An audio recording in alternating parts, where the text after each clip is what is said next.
नमस्कार। जगत गुरु भगवान श्री कृष्ण जी के चरणों में कृतज्ञतापूर्वक वंदन करता हूँ। सनातन संस्था एवं हिंदू जनजागृति समिति की ओर से धर्म संवाद के इस विशेष कार्यक्रम में मैं कार्तिक सालुंके आप सभी का हार्दिक स्वागत करता हूँ। बंधुओं, पिछले कुछ दिनों से हम हिंदू धर्म की विशेषता यानी कर्मफल सिद्धांत इस महत्वपूर्ण विषय पर धर्म संवाद के इस कार्यक्रम में संवाद कर रहे थे। इसमें हमने अलग अलग बातें समझ कर ली, जैसे पाप क्या है, पुण्य क्या है, पुनर्जन्म क्यों होता है, ये सब जानकारी हमने समझ कर ली। इसी के साथ कर्म का फल हमें किस प्रकार प्राप्त होता है, क्या ये केवल कल्पना है या सच में वास्तविकता, ये हम सभी ने समझ कर लिया। आज के इस धर्म संवाद के माध्यम से आप जैसे जिज्ञासुओं द्वारा हमें कुछ प्रश्न पूछे गए हैं। उन प्रश्नों का उत्तर हम आज के इस धर्म संवाद में लेने वाले हैं। इस विशेष रूप से कर्मफल सिद्धांत इन महत्वपूर्ण विषय पर आज हम शंका समाधान लेने वाले हैं। उसके पूर्व मेरे एक सभी से नम्र निवेदन था, आप जो YouTube के माध्यम से जो भी हमारे दर्शक ये संवाद का कार्यक्रम देख रहे हैं, वो कृपया सब्सक्राइब के बटन पर क्लिक कीजिए, ताकि जो भी नए नए वीडियोस हमारे आएंगे तो आप तक पहुंच पाएंगे। वहाँ पर एक छोटी सी घंटी जैसा बटन होता है, वो भी आप अवश्य दबाएं, तो ताकि अलर्ट्स आपको रेगुलर आना शुरू हो जाएगा। तो मेरा आप सभी से ये निवेदन है कि आप उसको ज़रूर सब्सक्राइब कीजिए और उस घंटी के बटन पर आप क्लिक करें। आज के धर्म संवाद को हम प्रारंभ करते हैं। हमारे साथ इस संवाद में हिंदू जनजागृति समिति के राष्ट्रीय मार्गदर्शक सद्गुरु डॉक्टर चारुदत्त पिंगले जी उपस्थित हैं। नमस्कार सद्गुरु डॉक्टर पिंगले जी। नमस्कार कार्तिक जी। सद्गुरु डॉक्टर चारुदत्त पिंगले जी हिंदू जनजागृति समिति के राष्ट्रीय मार्गदर्शक हैं तथा अध्यात्म के अधिकारी संत हैं। आज हमें उनका सत्संग मिलने वाला है, वो हमें मार्गदर्शन करने वाले हैं और आपसे जो शंकाएं पूछी गई है इस कार्यक्रम के माध्यम से, तो वो आज हमें उसके उत्तर भी उनसे हमें मिलने वाले हैं। तो आइए आज के इस धर्म संवाद को हम प्रारंभ करते हैं। मैं सबसे पहला प्रश्न आपसे पूछना चाहूँगा। हमारे दर्शकों से ये प्रश्न पूछा गया था, वो ये था कि कहा जाता है कि हमारा जीवन साथी कौन होगा यह भगवान ही निश्चित करते हैं। उस एक व्यक्ति के लिए ही हमारा प्रारब्ध रहता है क्या? ऐसा एक प्रश्न था। उसके साथ ही उन्होंने एक और पूछा है कि विवाह का निर्णय तो हम स्वयं का होता है, तो फिर ये भगवान कैसे निश्चित करते हैं? ऐसे भी उनका प्रश्न है। तो आप कृपया उस पर हमें मार्गदर्शन करें।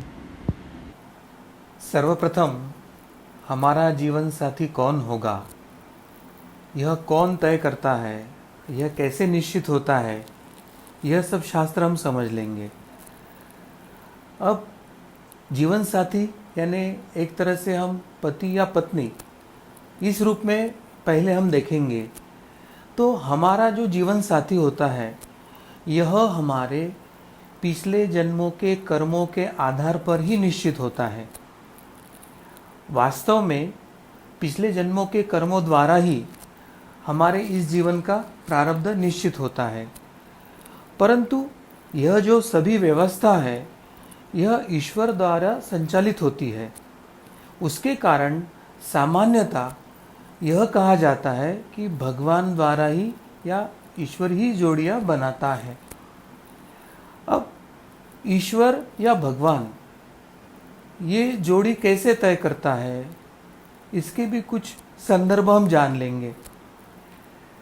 उदाहरणार्थ, भगवान के सामने जब हमारे या अनेक लोगों के लेन देन या बही खाते उनके सामने खुले होते हैं, कर्मफल उनके सामने आते हैं, तो किसका जन्म कौन से समय होने वाला है, उसमें कितने जीवों का एक दूसरे से लेन देन है, तीसरा किसका प्रारब्ध तथा पूर्वजन्म के लेन देन का इस जन्म में हिस्सा पूर्ण हो सकता है, इत्यादि सभी बातें देखकर ईश्वर कौन से दो जीव एक दूसरे के जीवन साथी बने या कौन से जीव एक परिवार में जन्म ले या मित्र बन के आए या ससुराल के परिवार में जन्म ले, ये सब ईश्वर तय करता है। और इसके कारण सामान्यतः भगवान ही ये जीवन साथी की जोड़ी बनाते हैं, ऐसे कहा जाता है। अब हमें हमारे जीवन साथी करके कौन मिलेंगे, ये कैसे तय होता है वो समझ लेंगे। पिछले जन्म में जिस व्यक्ति के साथ हमारे अधिक अच्छे या बुरे कर्मों के लेन देन होते हैं, वही हमारे इस परिवार में, इस जीवन में जीवन साथी करके आते हैं, हमारे आसपास वो जन्म लेते हैं। फिर वो विवाह से पहले हमारे मायके का परिवार हो, या विवाह के बाद हमारे ससुराल का परिवार हो, या पति या पत्नी का स्वरूप हो, ऐसे जीव ऐसे एकत्रित जन्म लेते हैं। तो हमने प्रारंभ में जीवन साथी ये शब्द देखा था। तो क्या जीवन साथी ये शब्द केवल पति पत्नी इतना ही मर्यादित है क्या?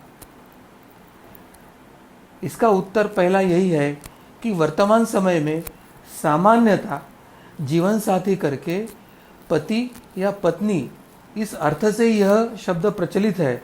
परंतु जीवन साथी यानी हम जिस परिवार में जन्म लेते हैं, जैसे हमारे मायके का परिवार हो, उसमें जो सभी सदस्य होते हैं वो भी हमारे जीवन के साथी होते हैं। उसके बाद स्त्री का अगर विवाह होकर वो ससुराल जाती है, तो ससुराल के भी सभी सदस्य उसके बाद में जीवन साथी ही बनते हैं, चाहे सगे भाई हो, बहन हो, माँ पिता हो, या ससुराल में देवर हो, देवरानी हो, या ननंद हो, सास ससुर, ये सब एक तरह से उसके जीवन साथी ही होते हैं।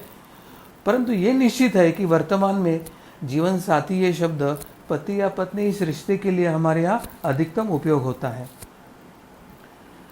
अब जो आपने प्रश्न पूछा था उसमें का दूसरा प्रश्न अभी सामने आता है कि विवाह का निर्णय तो हम लेते हैं ऐसा दिखता है। अगर प्रेम विवाह हो तो वो लड़का लड़की लेते हैं ऐसे दिखाई देता है। अगर वो परिवार ने तय किया हुआ अगर विवाह हो तो उसमें परिवार के ज्येष्ठ लोगों ने मिलकर ये निर्णय लिया ऐसे दिखते हैं। तो फिर ये लेन देन के कारण विवाह कैसे हुआ, या ईश्वर ने ये विवाह कैसे जुड़ाया, ऐसा जो प्रश्न उपस्थित होता है उसके बारे में हम अभी जान के लेंगे। तो मेरा पहला ये इसके बारे में बताना है आपको कि विवाह का निर्णय भला ही हम लेते हैं, चाहे लड़का या लड़की इस स्वरूप में या परिवार के स्वरूप में माता पिता या सास ससुर इस संदर्भ में हो, मगर उस समय वो निर्णय लेने के लिए जो अंतःप्रेरणा मन में जागृत होती है वो ईश्वर हमारी जागृत करता है। क्योंकि धर्मशास्त्र यही कहता है कि बुद्धि कर्मानुसारिणी होती है, अर्थात वो लड़का लड़की के या वो माता पिता या सास ससुर की जो बुद्धि उस समय होनी है वो उनके गत कर्मों के अनुसार कौन से समय हाँ कहना चाहिए या कौन से समय ना कहना चाहिए, इस तरह से उस समय बुद्धि कार्यान्वित होती है। और ये कार्यान्वित होने की जो बात है वो प्रारब्ध यानी ईश्वर की है, ऐसे हम समझ में आता है। अब इसमें ध्यान क्या आता है कि मूलतः हम जो सब लोग एक परिवार में एकत्रित आते हैं वो केवल अपना एक दूसरे से पूर्व जन्म का जो लेन देन है, हमारे जो कर्म जो हुए उसके जो फल है वो चुकता करने के लिए हम एक परिवार में एकत्रित आते हैं। और सबसे महत्व की बात जो शास्त्र बताता है कि जीवन में जन्म, मृत्यु, विवाह तथा संतान का जन्म होना, यह सभी जो बड़ी घटनाएं होती है वो प्रारब्ध के अनुसार ही होती है। यदि यह भी प्रतीत होता है कि विवाह हमारी इच्छा से हो रहा है, उदाहरण के तौर पर अगर प्रेम विवाह में लड़के लड़की को लगता है कि हमने आपस में तय किया हुआ विवाह है करके वो प्रेम विवाह है, मगर किसको देखने के बाद प्रेम निर्माण हो, किसको देखने के बाद वो आकर्षण निर्माण हो और विवाह की बुद्धि हो, ये जो बात है वो आपके पूर्व कर्मों के आधार पर आपको होती है। और इसलिए विवाह ईश्वर ने ही निश्चित किया है ऐसे कहा जाता है। इसलिए वास्तव में हमारे प्रारब्ध कर्म ही मनुष्य को वो निर्णय लेने की दिशा में लेके जाते हैं, यह समझने की आवश्यकता है। और ईश्वर ने इस सृष्टि को स्वयं से एवं प्रकृति से भिन्न ऐसी एक नित्य सत्ता जीवात्माओं के सुख के लिए बनाई है।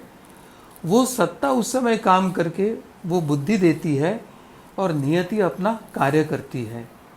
इसलिए तत्वतः जो हमें लगता है कि ये निर्णय हमने लिया या हमारे परिवार के ज्येष्ठ व्यक्तियों ने लिया है, प्रत्यक्ष में वो एक दूसरे के कर्म के फलों को भोगने के हेतु उस समय जो बुद्धि कर्मानुसारिणी होकर उसमें हाँ में हाँ भरी जाती है और वो विवाह तय होता है, उसके कारण यह होता है, यह वास्तव हमें समझ के लेना चाहिए। अब हमारे जन्म का आधार क्या है, हमारा जन्म कब और कैसे होता है, यह भी शास्त्र अगर हम समझ लेते हैं तो हमें यह हमारी प्रारब्ध की या कर्म की जो गति है वो हमें समझना आसान होगा। अब पूर्व जन्म में हमारे जो शुभ या अशुभ कर्म है और इस कर्मों का एक संचय, एक गठरी निर्माण हुई है, उस संचित कर्म के गठरी ही हमारे आने वाले जन्मों को तय करती है। और इस जन्म में उस संचित कर्मों की गठरी में से हम कौन सा और कितना कर्म का फल भोगना है, यह जो तय होता है उसे ही हम प्रारब्ध कहते हैं।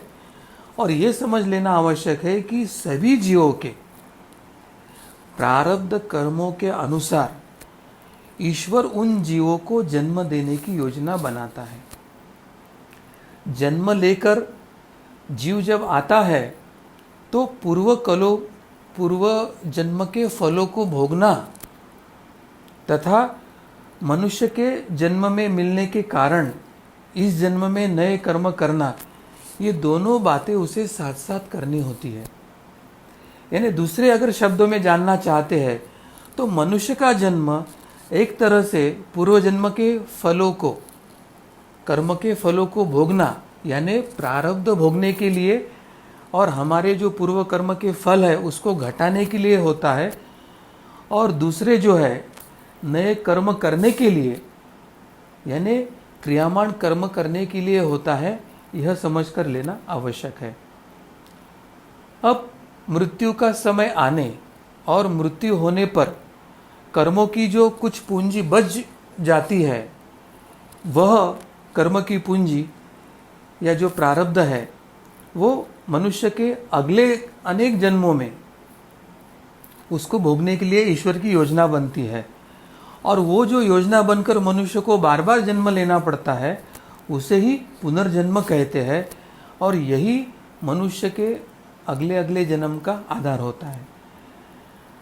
अब जीवों को जन्म देने के लिए ईश्वर को इस मृत जीव के कर्मानुसार सर्वप्रथम माता पिता का चयन करना पड़ता है। यानी वो जीव कितने समय तक माता पिता के साथ रहने वाला है, उसका कितना लेन देन माता पिता के साथ है, या कौन से जीव लेन देन के कारण उसके माता पिता की भूमिका में जा सकते हैं, यह चयन करना ईश्वर का काम होता है। अब युवाओं के मन में ये जो कामना निर्माण होती है वो कैसे होती है, यह हम समझ कर लेंगे। सबसे पहले है तो व्यक्ति की प्रकृति, दूसरा जो है वो व्यक्ति का स्वभाव, मगर तीसरा और सबसे महत्वपूर्ण जो है कि जो परमात्मा ने हमारे अंदर एक स्वयं प्रेरणा दे के रखी है कि विशिष्ट समय में एक उम्र में जब युवक युवतियाँ आते हैं और उनका परस्पर आकर्षण या विवाह का विचार उनके मन में आता है, तो इन दोनों तीनों बातों का जो एकत्रित परिणाम है उसके कारण युवकों के मन में विवाह की कामना निर्माण होती है। अगर युवाओं के मन में विवाह की भावना या कामना ही निर्माण नहीं होगी तो पूर्ण संसार की गति ही अवरुद्ध हो जाएगी, और ये गति अवरुद्ध ना हो, संसार की गति निरंतर चलती रहे, इसके लिए विवाह की कामना होना और विवाह होना आवश्यक होता है। जिस प्रकार से हमारे या अन्यों के भी माता पिता अपने पूर्व जन्म में मृत्यु के बाद जीवात्मा के रूप में नए जन्म की इच्छा से वो जब आकाश या भूलोक में स्थित होते हैं, तब उन सभी भावी माता पिताओं के जो अपने समय में युवा थे, अपने स्वभाव तथा ईश्वर की इच्छा से विवाह के बंधन में बंधे थे और हमारे माता पिता का जन्म संभव हुआ था, उसी प्रकार उन मृत जीवों का जन्म हो जाने पर और वो युवा अवस्था में आने पर जब वो माता पिता की भूमिका में आते हैं, तब उनके पुत्र या पुत्री के रूप में हमारा जन्म होता है। और इसी तरह से यह जन्म, मृत्यु और पुनर्जन्म का जो चक्र है वो चलता है, जिसमें विवाह की एक अहम एवं प्रमुख भूमिका होती है। इससे यही सिद्ध होता है कि विवाह यह ईश्वर की सृष्टि सतत चलाए रखने के लिए एक परम आवश्यक योजना है, जिससे जीवात्मा का स्वभाव, सुख व ईश्वर की इच्छा, ये तीनों बातें सम्मिलित है। तो यह बातें अगर हम जान लेते हैं तो विवाह क्यों होता है, विवाह कौन तय करता है, या माता पिता के रूप में किसको आना है, पति पत्नी के रूप में किसको आना है, यह सब जो हमारे रिश्ते लेन देन के कारण निर्माण होते हैं, वो तय करने की जो ईश्वरी योजना है वो हम सब समझ पाते हैं। तो एक छोटा सा शास्त्र हमने अभी समझ लिया। मैं अगला प्रश्न आपसे पूछना चाहूँगा। एक प्रश्न हमारे पास ऐसे आया था कि पूर्वज अपने ही कुल में पुनः जन्म लेते हैं अथवा अन्य परिवार में भी जन्म ले सकते हैं, ऐसा एक प्रश्न हमें पूछा गया था। इसके बारे में आप हमें मार्गदर्शन करें। बहुत महत्व का प्रश्न है कार्तिक जी, क्योंकि बहुत से लोगों के मन में आता है कि हमारे परिवार में अभी अगर किसी ज्येष्ठ व्यक्ति का या किसी का मृत्यु हुआ तो उन्हें लगता है कि हमारे परिवार में अभी जो नवविवाहित है उनके पेट में वो तुरंत या दोबारा जन्म लेंगे, ऐसे एक भावना समाज की जुड़ी हुई है। और इसलिए बहुत बार उनको लगता है कि हमारे पुरखे ही अभी हमारे अगले पीढ़ी में वो जन्म लेने वाले हैं। मगर शास्त्र क्या कहता है कि अगर लेन देन अधिक है और प्रारब्ध अनुकूल है तो हो सकता है कि वो तुरंत उसी परिवार में जन्म ले, या प्रारब्ध और लेन देन अभी वर्तमान में अनुकूल नहीं तो हो सकता है वो अन्य किसी परिवार में मनुष्य योनि में ही जन्म ले, या उनके कर्म का फल अत्यंत विपरीत है तो उनको अन्य योनि में भी जन्म मिल सकता है। तो यह शास्त्र पहले हमको समझ लेने की आवश्यकता है। मगर कौन और कहाँ जन्म लेगा, ये किन बातों पर निर्भर है, वो हम अगर जान लेते हैं तो हमें शास्त्र समझने के कारण जन्म कहाँ, क्यों, कैसे होगा, यह प्रक्रिया समझना आसान होगा। मुख्यतः जिसका मृत्यु हुआ है और उसने उस जीवन में जो कुछ अच्छे या बुरे कर्म किया है और जिसकी मात्रा कितनी है, यानी अधिक है या कम है, इसके आधार पर उसका अगला जन्म कहाँ हो यह निर्भर होता है। उसके अन्य लोगों से निर्माण हुए लेन देन पर या परिवार के लोगों से निर्माण हुए नए लेन देन पर निर्भर होता है कि वो परिवार में जन्म ले या अन्य परिवार में जन्म ले। यह कतई आवश्यक नहीं कि वह व्यक्ति मृत्यु के बाद उसी परिवार में दोबारा जन्म ले, क्योंकि उस व्यक्ति के जीवन में अभी अनेक जन्मों का जो संचित कर्मफल जमा पूंजी है, संचित कर्मों की गठरी है, उसके खाते में पहले से ही अनेक कर्मों का संचय अभी भोगना बाकी है, यानी जिसको हम पेंडिंग कहते हैं, ऐसे कर्म उसके जीवन में है। और इस जन्म के कर्म और पूर्व जन्म के कर्म लेके अगले उस व्यक्ति ने कहाँ जन्म लेने से उसका अधिक से अधिक कर्म फलों का भोगना पूर्ण हो जाएगा, और उसको वो साधना के लिए अगर अनुकूल हो तो ऐसे अनेक विचारों को एकत्रित करके अगला जन्म कहाँ हो और वो उसका अधिक से अधिक कर्मफल भोग कर खत्म हो जाए और वो आध्यात्मिक दृष्टि से आगे जाए, इस विचार से अगले जन्म की योजना तय होती है। अब हमारे परिवार में जन्म लेने वाले किसी के भी पिछले जन्मों के विषय में उनके क्या कर्म प्रारब्ध है यह हम जान नहीं सकते हैं। इसलिए हमारे परिवार में अगर किसी का जन्म हुआ है तो वो हमारा पूर्वज है ही, यह बताना संभव नहीं है। और वह हो भी सकता है और नहीं भी हो सकता है, ऐसे शास्त्र बताता है।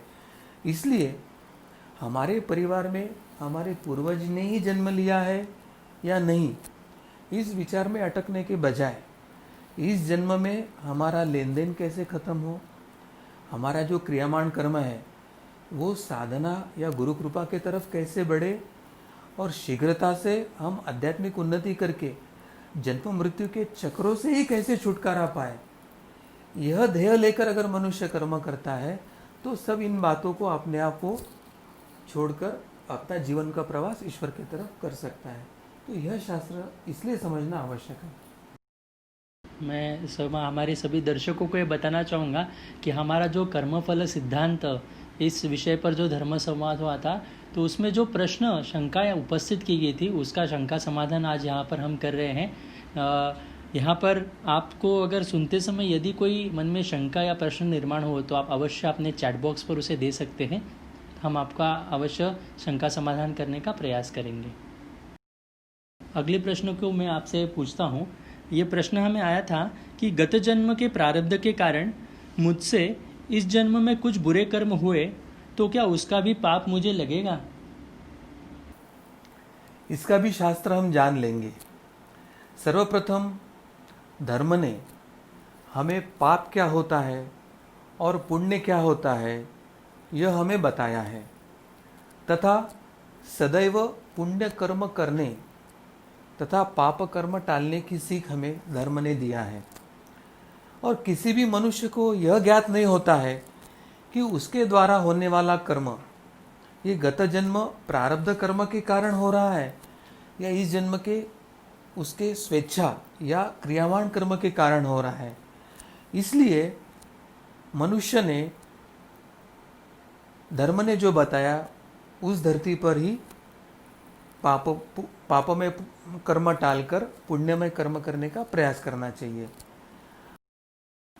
किसी मनुष्य के पिछले जन्म के संदर्भ में कुछ अन्याय हुआ तो उसके संदर्भ में ईश्वर उचित न्याय निश्चित करते हैं, परंतु हम अपने स्तर पर यह निर्णय नहीं ले सकते हैं कि ये मेरा पूर्व जन्म का प्रारब्ध था करके मेरे हाथों से पाप कर्म हुआ या मेरे हाथों से पुण्य कर्म हुआ। इस तरह का हम स्वयं के स्तर पर कोई निर्णय नहीं ले सकते हैं।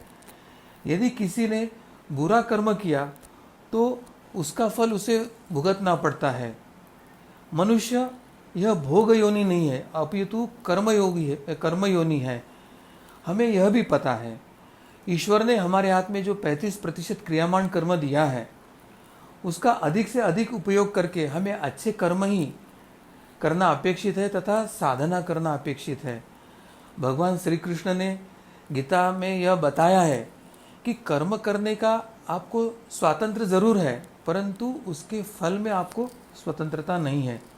इसलिए कर्म करने की जो हमारी स्वतंत्रता है वह अच्छे कर्म करने के लिए उपयोग करनी चाहिए, ना कि बुरे कर्मों के लिए। परंतु इसमें हम एक शास्त्र जान लेंगे कि बहुत बार हम सुनियोजित नहीं होते हैं, हमारी इच्छा नहीं होती है, परंतु प्रसंगवश भावनावश कभी कभी हमारे हाथों से कुछ अनिष्ट कर्म निश्चित हो जाता है। तो संभवतः ऐसा जो कर्म होता है वो मनुष्य का प्रारब्ध कर्म होने की एक संभावना होती है, परंतु हम सुनियोजित पद्धति से हम तय करके या हम पूर्व नियोजन करके अगर कोई बुरा कर्म करते हैं तो वो निश्चित आपके हाथों हुआ क्रियामान कर्म जो है वो पाप कर्म है, यह समझ हम ले सकते हैं। तो यह एक जो फर्क है वो हम समझ लेना चाहिए।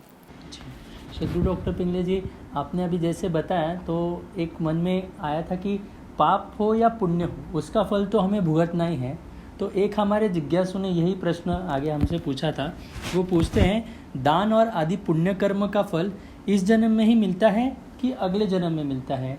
और वैसे ही पाप कर्म का फल तुरंत मिलता है क्या अगले जन्म में मिलता है? तो ऐसे उनका प्रश्न था।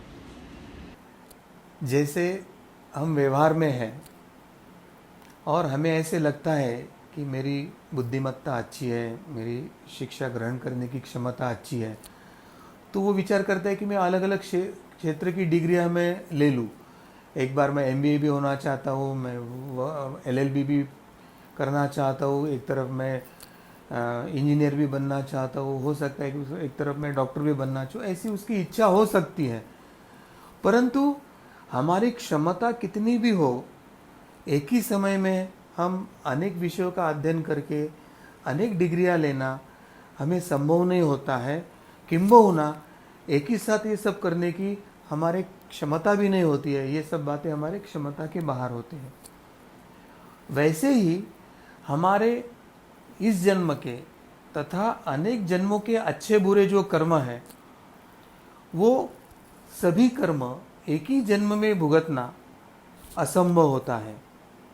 एक व्यवहारिक उदाहरण देखेंगे कि जैसे किसी वृक्ष को अनेक फल लगते हैं, वो फल लगते हैं, बड़े होते हैं, फिर वो पकने का समय आता है और जब वो फल पकता है तभी हम उसे खा सकते हैं। परंतु पेड़ का किसी एक फल जब एक समय में पकता है तो आवश्यक नहीं उस वृक्ष के सभी फल उसी समय पक जाए। किंबहुना अलग अलग समय पे अलग अलग फल पकते हैं। इसी तरीके से हर फल अपने समय के अनुसार पकता है और हम उसका लाभ ले सकते हैं। उसी प्रकार हमारे जो कर्म है, वो कर्म अलग अलग स्तर पे उसके फल पक्व होते हैं और अलग अलग समय पे हमें वो भोगना पड़ता है। इसलिए पाप हो या पुण्य हो, इस जन्म का हो या गत जन्म का हो, उसको अलग अलग समय में और अलग अलग जन्मों में वो भुगतना पड़ता है। जो फल जिस समय पक्वता होने की स्थिति में आता है, उस समय वो हमें भोगना पड़ता है।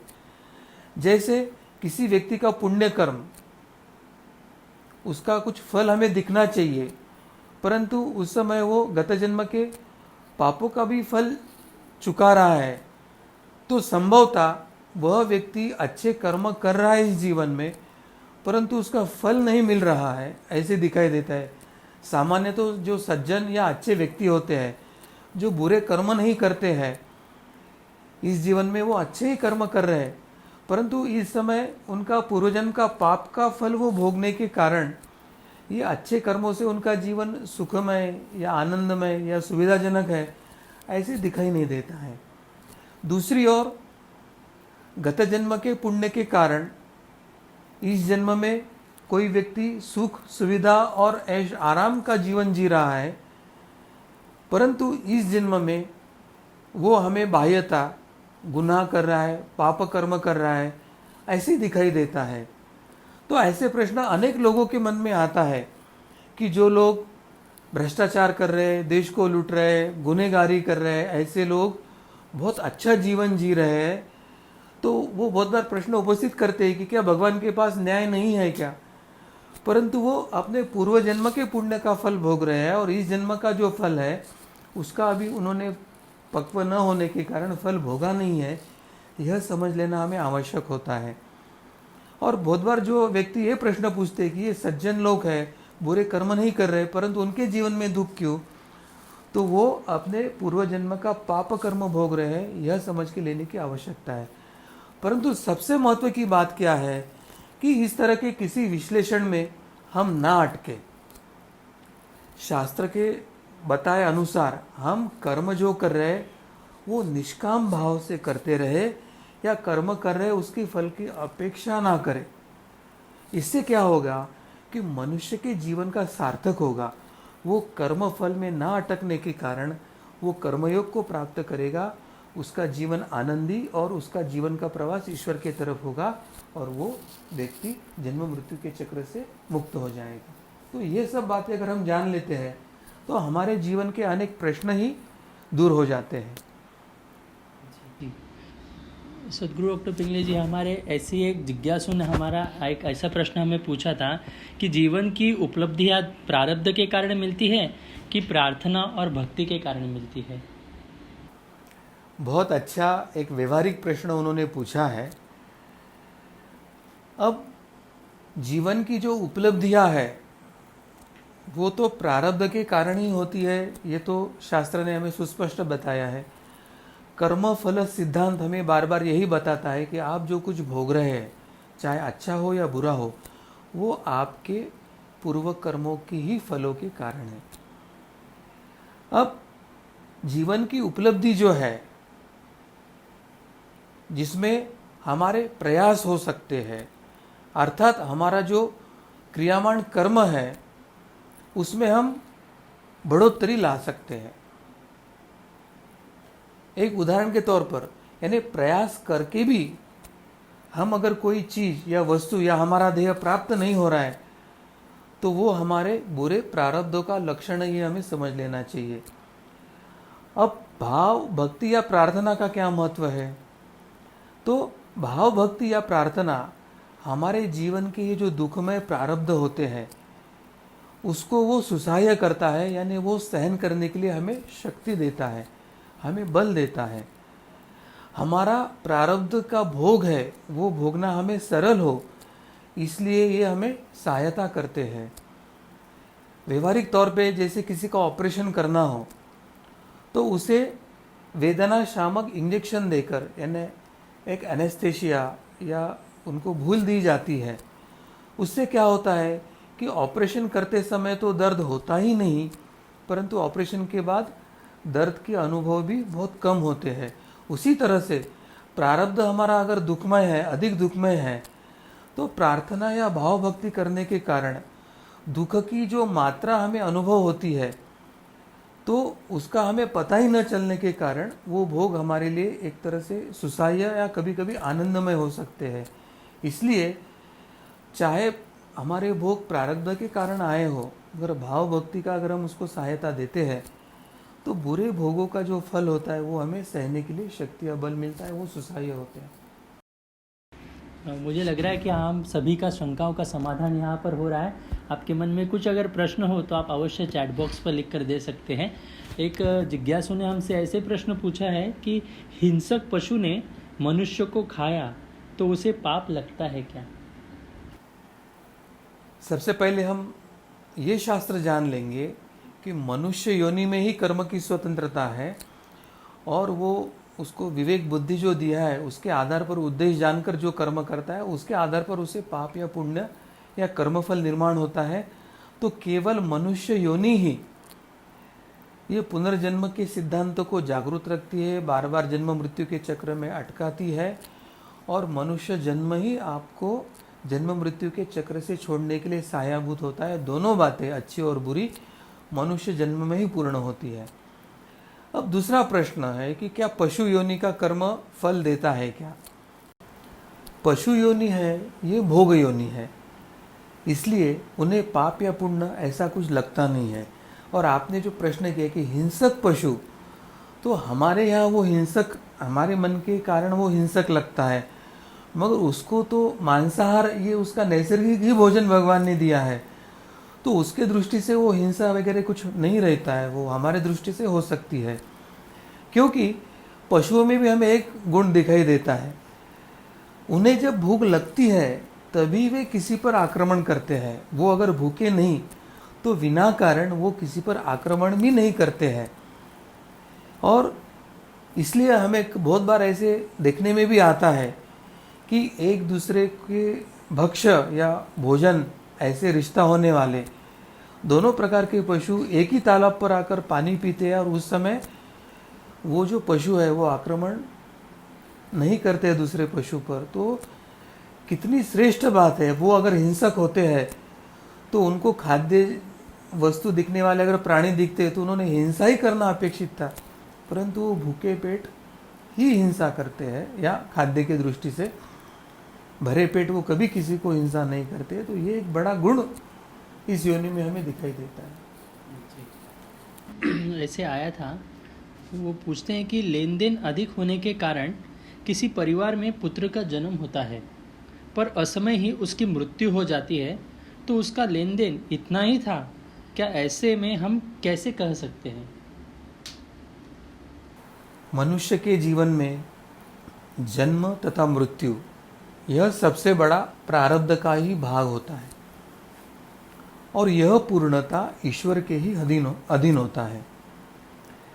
जिस जीव का जितना प्रारब्ध भोगना आवश्यक होता है वो भोग कर जब पूर्ण होता है तो उसके उपरांत उस जीव का मृत्यु होकर उसे अगला जन्म मिलता है। हमारे हिंदू धर्म में पुनर्जन्म का सिद्धांत बताया है। अब एक ही परिवार से लेन देन पूर्ण होने के उपरांत वह जीव अगले प्रारब्ध कर्म भोगने के लिए उस जन्म से मुक्त हो जाता है। लेन देन अधिक है इसलिए किसी का किसी परिवार में जन्म तो होता है, परंतु अगर किसी का लेन देन अगर शीघ्र पूर्ण हो जाता है तो वो जीव अपने अगले कर्म भुगतने के लिए मनुष्य शरीर का त्याग करते हैं और इसलिए गर्भ में मृत्यु, जन्मता मृत्यु, अल्पायुषी, युवावस्था में मृत्यु, अपघाती मृत्यु, ऐसे अलग प्रकार के योग व्यक्ति के जीवन में आते हैं और उस माता पिता या उस परिवार से जितना उसका लेन देन होता है उतना पूर्ण करके जो सुख या दुख उनको देना है वो देकर वो जीव आगे के प्रवास के लिए निकल जाता है। तो ये शास्त्र अगर समझ लेते हैं तो ये तो सत्य ही है कि जितना उसका प्रारब्ध था, जितना लेन देन था, उतना उसने रहा और फिर मृत्यु हो गया उसको। जी, इसको ही जोड़कर एक सदगुरु डॉक्टर पिंगली जी प्रश्न अगला हमारा है, वो इस प्रकार से है कि किसी की दर्दनाक मृत्यु होती है तो उसका प्रारब्ध वैसे ही होता है क्या? निश्चित दर्दनाक मृत्यु का कारण भी उसका उतना बुरा प्रारब्ध होने के कारण ही होता है। जन्म, मृत्यु तथा विवाह यह व्यक्ति के जीवन के पूर्व निर्धारित और ईश्वरी योजना के अनुसार होते हैं। इनके जन्म, मृत्यु और विवाह के समय, स्थान और उस समय वहाँ पर कौन उपस्थित होगा यह भी तय होता है। अनेक घटनाएं हम देखते हैं, जैसे अपघात में कोई गाड़ी में बैठे सभी बुरी तरह से दुर्घटनाग्रस्त हो जाते हैं, परंतु वही उसी समय वहाँ पर जो कुछ उपस्थित लोग होते हैं वो आश्चर्यजनक रूप से पूर्णतः बच जाते हैं और किसी को तो खरोच भी नहीं आती है। यह इसलिए होता है क्योंकि जिसका जैसा प्रारब्ध होता है वैसे ही भोग उसे उस अपघात में भी मिलते हैं। कुछ दिन पूर्व पाकिस्तान में एक विमान दुर्घटना हुई थी और उसमें केवल 2 ही लोगों की जान बची थी और उसमें तो एक बहुत शिशु आयु का बच्चा था। तो बाकी सबका मृत्यु होना तय था और इनका वो प्रारब्ध नहीं था करके उनकी जान बच गई। तो हमारा जो गरुड़ पुराण है उस गरुड़ पुराण के अनुसार मनुष्य के अच्छे और बुरे कर्म ही उसके सुखद और दुखद मृत्यु के भी कारण बनते हैं, यह सुस्पष्ट बताया है। गरुड़ पुराण में स्वर्ग, नरक, जीवन और मृत्यु इन सभी के बारे में विस्तार से वर्णन करके हमें मृत्यु और मृत्युत्तर गति के बारे में पूर्ण ज्ञान उन्होंने दिया है। इस पुराण में बताई गई बातों से आप बड़ी आसानी से यह जान सकते हैं कि किस व्यक्ति की मृत्यु कैसे हो सकती है या किस व्यक्ति में कौन से दुर्गुण है, उसके जीवन में वो कितना पाप कर्म कर रहा है, तो उसकी मृत्यु कैसे हो सकती है इसका हम अंदाजा भी लगा सकते हैं। उदाहरण के तौर पर हम अभ्यास करेंगे कि द्वेष रखने वाले व्यक्ति की मृत्यु कैसे होगी। द्वेष रखने वाले व्यक्ति की मृत्यु कितनी दर्दनाक या कैसे हो सकती है, इसके बारे में गरुड़ पुराण ने क्या बताया है। तो गरुड़ पुराण यह कहता है कि किसी व्यक्ति में अगर बहुत आसक्ति है, अगर व्यक्ति कोई अत्यंत मोह रखने वाला हो या व्यक्ति दूसरे के प्रति द्वेष रखने वाला हो या व्यक्ति अत्यंत स्वार्थी या लालची हो या अन्यों से कोई बुरी भावना रखने वाला हो, तो ऐसे दुर्गुण और ऐसे पाप करने वाले व्यक्ति की मौत अत्यंत दुखद होती है, ऐसे गरुड़ पुराण हमें बताता है। ऐसे लोगों को उनकी मौत के समय में अत्यंत कष्टों का सामना करना पड़ता है। ऐसे समय में व्यक्ति को अंत समय में प्राणघातक रोग हो सकते हैं, जिसके कारण उनकी तुरंत मृत्यु या किसी दुर्घटना में उनकी दर्दनाक मृत्यु हो सकती है, इस प्रकार की परिस्थिति निर्माण होती है। अब दूसरा उदाहरण अगर हम देखते हैं कि अगर कोई व्यक्ति झूठ बोलता है तो झूठ बोलने वाले लोगों का कैसे मृत्यु होता है। तो गरुड़ पुराण इसके बारे में क्या कहता है कि अगर कोई व्यक्ति झूठ बोलने की आदत है, कोई व्यक्ति झूठी गवाही देता है, या कोई व्यक्ति किसी का विश्वासघात करता है या किसी के विश्वास को ठेस पहुंचाता है, या कोई व्यक्ति धर्मशास्त्रों की बुराई करता है, वेदों की बुराई करता है, या कोई व्यक्ति ईश्वर पर श्रद्धा नहीं रखता है, तो ऐसे सभी जो व्यक्ति है उनकी मृत्यु सबसे अधिक दुखद होती है, ऐसे स्पष्टता से बताता है। गरुड़ पुराण बताता है कि ऐसे लोगों को लेने के लिए भयानक रूप वाले यमदूत आते हैं। उनको देखने के बाद मृत्यु के समय ऐसे वृत्ति के, ऐसे पाप करने वाले व्यक्तियों की आंखें घूमने लगती है, मुंह का पानी सूख जाता है और उनकी सांसें बढ़ चढ़ जाती हैं, और मौत के समय उनकी इतनी दुर्गति होती है, मौत के समय उनको इतनी तड़प तड़प कर कष्ट होते हैं कि उनको प्राण त्यागना भी कठिन होता है और जीवन जीना भी कठिन होता है उस समय। तो ये दो उदाहरणों से अभी आप तो जान गए होंगे कि अगर हम में दुर्गुण है, हम में दोष है, हम में अहंकार है, हमारे शरीर रूप प्रबल और जागृत है, और हमारे हाथों अगर पाप कर्म होते हैं तो अंतिम समय में हमें कष्ट होते हैं। इसलिए शास्त्र बताते हैं कि अंतिम समय में हमारे अच्छे कर्म ही साथ आते हैं तो हमें सुखद मृत्यु और आगे का प्रवास सुखद होता है। अन्यथा हमारे बुरे कर्म ही हमारे अंतिम क्षण में हमारे साथ आते हैं, हमारा मृत्यु अत्यंत दर्दनाक और वेदनादायी होता है, और हमारे मृत्यु के पश्चात का प्रवास भी अत्यंत दुखकारी और कष्टकारी होता है। तो जी हाँ, ये बात बिल्कुल सत्य है कि हमारी अंतिम सांस के साथ ही हमारे कर्म ही हमारे साथ आते हैं, और इसलिए जीवन में हमने सदा पुण्य कर्म और साधना के अनुकूल, ईश्वर और धर्म और शास्त्र के अनुकूल ही कर्म करना चाहिए। यही कर्म हमारे साथ आने वाले हैं और वही हमें अंतिम समय में साथ देने वाले हैं, यह समझना चाहिए। जी, सदगुरु डॉक्टर पिंगले जी, मैं अगला प्रश्न आपसे पूछने वाला हूँ। ये सभी के मन का प्रश्न ये है और अत्यंत महत्वपूर्ण है कि वर्तमान में कोरोना जैसी महामारी का विश्व स्तर पर एक बहुत बड़ा संक्रमण हुआ है, तो उनका आध्यात्मिक कारण क्या है, ये आप हमारे दर्शकों को बताएं। कोरोना जैसी जो महामारी हो या अन्य जो विश्व में नैसर्गिक आपदाएं आ रही है या बड़े जो घटनाएं, वैश्विक घटनाएं हो रही है, तो हर कोई व्यक्ति उसको अपनी तरह से विश्लेषण करके उसकी कारण मीमांसा जानने का प्रयास कर रहा है। जैसे कोई आधुनिक विज्ञान सीखा हो, कोई वैज्ञानिक हो, वो आधुनिक विज्ञान के आधार पर अपने तर्क को बताते हैं और यह आपदा क्यों आई और इसका परिणाम क्या हो गया, इसका विश्लेषण वो समाज के सामने रखने का प्रयास करते हैं। कोई पत्रकार है, वो अपना तर्क लगाते हैं और फिर ये आपदा क्यों आई और इसका क्या परिणाम हुआ, ये बताने का प्रयास करते हैं। परंतु इन आपदाओं का, इन संकटों का एक आध्यात्मिक परिप्रेक्ष्य भी है। ये सनातन धर्मशास्त्र, हिंदू धर्मशास्त्र हमें हर घटना में भौतिक कारणों के साथ आदि दैविक और आदि आध्यात्मिक कारणों की मीमांसा भी बताते हैं। और हमारे धर्मशास्त्रों के अनुसार जो कौशिक पद्धति का हमारा जो एक ग्रंथ है, उसमें आपत्काल क्यों आता है, वो कैसे आता है, इसका स्पष्ट वर्णन उन्होंने हमें दिया है। कौशिक पद्धति के ग्रंथ का एक श्लोक हमें जो बताता है, वो पहले मैं श्लोक कहता हूँ।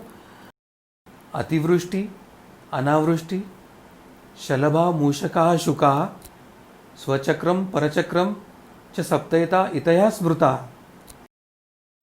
इस श्लोक का अर्थ इस प्रकार है, अगर राजा धर्मनिष्ठ ना हो, स्वयं धर्माचरण और धर्म मार्ग पर चलने वाला ना हो, तो प्रजा भी धर्म पालन नहीं करती, धर्म का आचरण नहीं करती, धर्म के मार्ग पर नहीं जाती।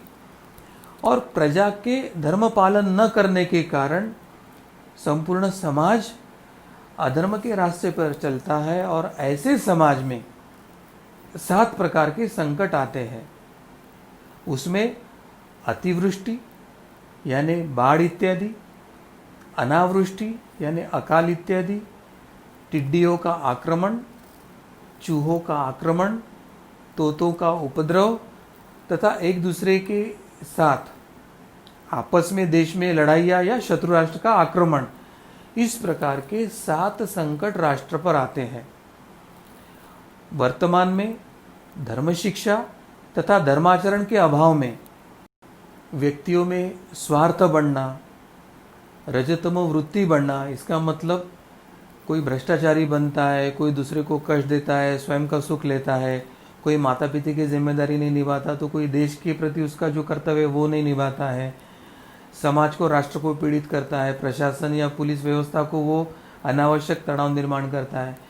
तो इसका परिणाम क्या होता है कि समाज हो, राष्ट्र हो, धर्म हो, इन कार्यों की जो हानि हो रही है तो उससे समाज में पाप बढ़ रहा है। यह जो गलत कर्म हो रहे हैं उसका जो पाप निर्माण हो रहा है वो पाप का संपूर्ण समाज भोगी होता है, संपूर्ण समाज को वो पाप भोगना पड़ता है। क्योंकि समाज भी क्या करता है कि ऐसे कर्मों के तरफ वो अनदेखी करता है, दुर्लक्ष्य करता है। ऐसे कर्म, बुरे कर्म नहीं होना चाहिए या होते हैं तो उसके बारे में कुछ प्रतिबंधात्मक उपाय करना चाहिए, वो नहीं करते हैं। तो ऐसे जब समय निर्माण होता है तो उसको समष्टि के बुरे कर्म के, समष्टि पापों का फल संपूर्ण समाज को भोगना पड़ता है और वो फल प्राकृतिक आपदाओं या वैश्विक महामारी या जो अभी मैंने जो 7 संकट बताए उसके माध्यम से समाज को भोगना पड़ता है। और जैसे कहीं आग लगती है तो सूखे के साथ गीला भी जल जाता है, उसी प्रकार जब समाज, राष्ट्र और धर्म इनका समष्टि प्रारब्ध जब भोगने का समय आता है तो समाज में बुरे व्यक्तियों के साथ अच्छे व्यक्तियों को भी ये समष्टि प्रारब्ध, पाप में प्रारब्ध भोगना ही पड़ता है।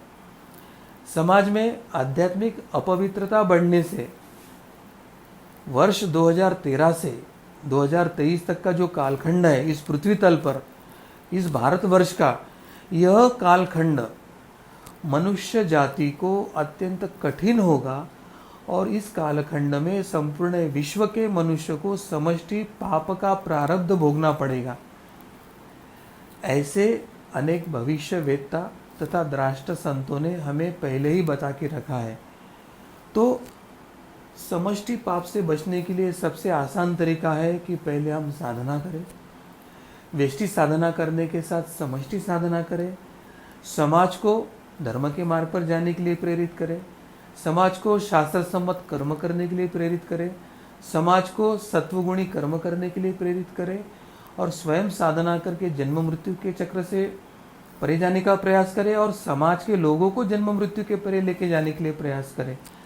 तो इस तरह से हम व्यक्ति के जीवन में साधना और धर्म पालन करके समाज को साधना और धर्म पालन के रास्ते पर लेके जाते हैं। तो ये जो वैश्विक महामारी आई है कोरोना जैसी, या जो नैसर्गिक आपदा आ रही है, चाहे बाढ़, चक्रवात या भूकंप इत्यादि के माध्यम से, या जो मानव निर्मित जो तीसरे विश्व युद्ध की आपत्ति आ रही है, यह आपदा तो हम टाल नहीं सकेंगे, परंतु इस आपदा में सत्वगुणी अच्छे लोगों को अधिक से अधिक हम कैसे बचा सकते हैं, इस दृष्टि से यह सब करने की आवश्यकता है। तो एक ही मार्ग है, स्वयं साधना करे और समाज को साधना लगे, धर्म स्वयं धर्माचरण करे, समाज को धर्म के मार्ग पर लेके जाए। तो ये जो रास्ता है उस रास्ता को सब समाज ने अपनाना चाहिए। यही हमारी इस आपदा से स्वयं को बचाने का एक मार्ग है, ऐसे अनेक भविष्यवेत्ता तथा दृष्टा संतों ने बताया है। सदगुरु डॉक्टर पिंगले जी, आपने अभी जैसे बताया तो मैं सभी दर्शकों को ये बताना चाहूँगा कि वर्तमान में धर्म की शिक्षा लेना, धर्म का आचरण करना और साधना करना ये अत्यंत महत्वपूर्ण है। और कलयुग में साधना में सर्वश्रेष्ठ नामजप साधना है बताई गई है। इसलिए सनातन संस्था द्वारा एवं हिंदू जन जागृति समिति की ओर से प्रतिदिन सुबह 10:30 बजे नामजप सत्संग का आयोजन किया जाता है। तो आप सभी इसका अवश्य लाभ लीजिए। और साधना के बारे में यदि आपकी कुछ प्रश्न हो तो वहाँ पर भी आप संतों का मार्गदर्शन अवश्य ले सकते हैं। मैं आप सभी से निवेदन करना चाहूँगा कि आपको नियमित रूप से इस सत्संग का बारे में जानकारी प्राप्त हो, इसलिए आप जो हमारा ये YouTube चैनल है इसको आप अवश्य सब्सक्राइब कीजिए। वहाँ पर एक छोटी घंटी का बटन है, उसको आप अवश्य दबाएं और इस चैनल को सब्सक्राइब कीजिए, ताकि जो भी नए नए वीडियोस हम आप तक पहुंचाने का प्रयास करवा रहे हैं वो आप सभी तक समय से पहुंच पाए और आपको अलर्ट्स मिले। इसलिए हम ये आप सभी को निवेदन करते हैं। इसी के साथ हम आज के हमारे इस धर्म संवाद के सत्रों को यहीं पर समाप्त करते हैं। सद्गुरु डॉक्टर चारुदत्त पिंगले जी के माध्यम से हमारे सभी शंकाओं का समाधान यहाँ पर हो रहा है, इसलिए हम उनका धन्यवाद व्यक्त करते हैं। धन्यवाद सद्गुरु डॉक्टर पिंगले जी। भगवान श्री कृष्ण जी की कृपा से आज का ये धर्म संवाद यहीं पर संपन्न हुआ है। यदि आपके मन में कुछ प्रश्न शंका निर्माण हुई हो तो आप अवश्य अपने चैट बॉक्स पर, कमेंट बॉक्स पर लिख कर दे सकते हैं। आने वाले धर्म संवाद में हम इस शंकाओं का समाधान करने का पूर्ण रूप से प्रयास करेंगे। भगवान श्री कृष्ण जी की असीम कृपा से आज का यह धर्म संवाद यहीं पर संपन्न हुआ, ऐसे मैं घोषित करता हूँ। नमस्कार।